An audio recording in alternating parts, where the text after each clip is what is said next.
Hello and welcome. My name is Jennifer Balcazar. Today I'll be presenting a case of when urgency meets emergency, renal mucormycosis. We have a 63-year-old African-American veteran male with a history of uncontrolled type 2 diabetes with an A1C of 12.8%, remote intravenous drug use, cocaine, and chronic hepatitis C.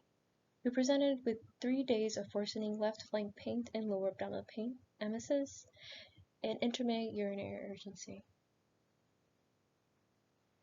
Patient denies any fever, chills, headaches, sinus pain, confusion, cough, dyspnea, dysarthria, hematuria, or diarrhea.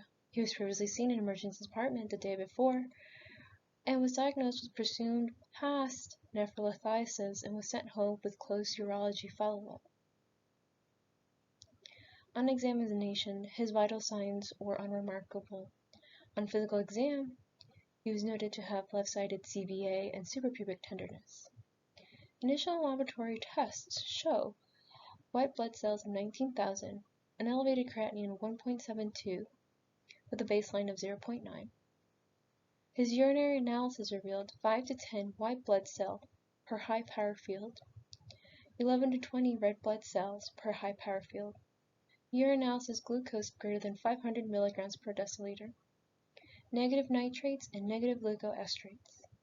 A CT of the abdomen and pelvis without contrast demonstrated severe left hydronephrosis with perirenal stranding and soft tissue gas along the left uretrovesical junction and ureter. Clinical diagnosis was made of emphysematous urethritis, cystitis, and pyelonephritis.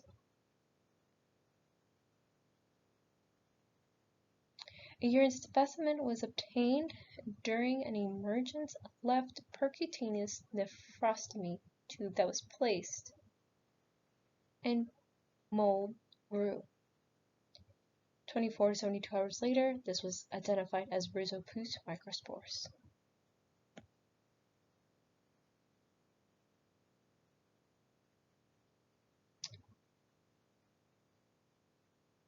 Patient was started on liposomal amphotericin B.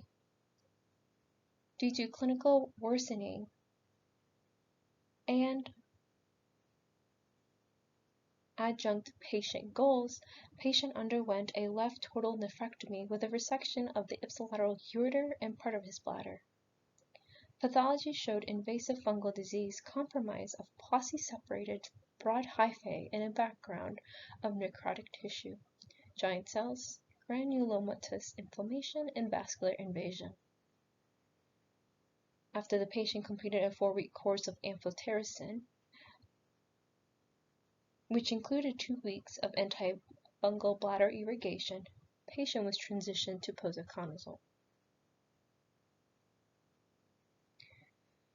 I would like to discuss about mucormycosis. You think about renal, oral, cerebral, or pulmonary infections, which is commonly caused by mucormycosis, particularly those who are immunocompromised or immunosuppressed patients and those with type 2 diabetes. Isolated urinary tract involvement is rare, but has been reported part of a disseminated disease.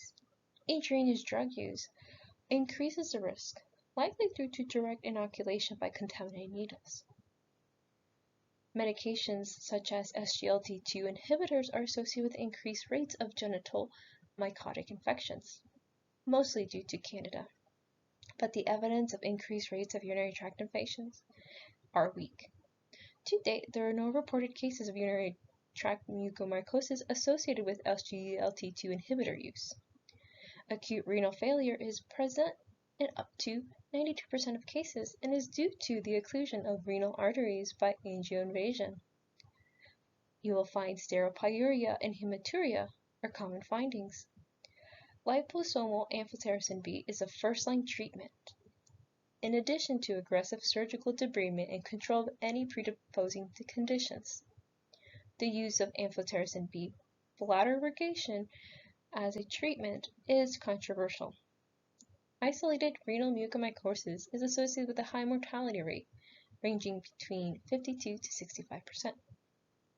This case highlights the importance of recognizing clinical significance of mold growth from urine cultures, especially in high-risk patients in the right clinical scenario, as early diagnosis and aggressive medical surgical management are paramount for survival.